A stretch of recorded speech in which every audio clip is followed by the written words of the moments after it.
ვფიქრობ, ცეცხლოვანი რკალი ნაცების ძარღვ გადმოღვილ კისერთან კიდევ უფრო საშიშად იკვრება, ვიდრე მოსალოდნელი იყო. ისტორია ყოველთვის მეორდება.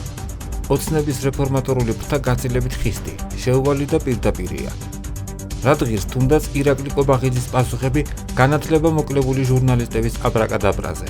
პაპუაშვილის პირდაპირობა საელჩოების უსაფრთხოების შეფასებაში. კალაძის ტყვიასავით ნასროლი პასუხები და სახთად დარჩენილი ოპონენტები და ბოლოს დინარაძის საკუთარ თავზე აღებული ცეცხლი. ძველი გვარდია ერთგული და დროით შემოწმებულია.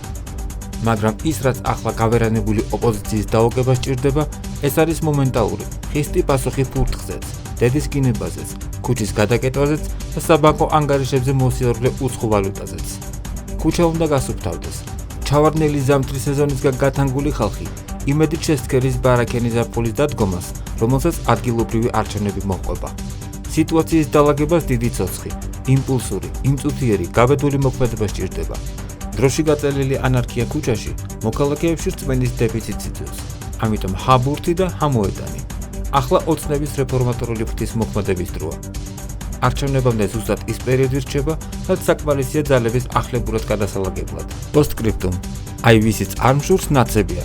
მგონებ მათი რეკვიემი დაწერილია და ახლა კლავიშებზე მტრის გადაწმენდა სელის.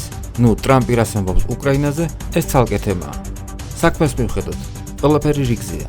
წერს ლალი მოროშკინა სოციალურ ქსელში.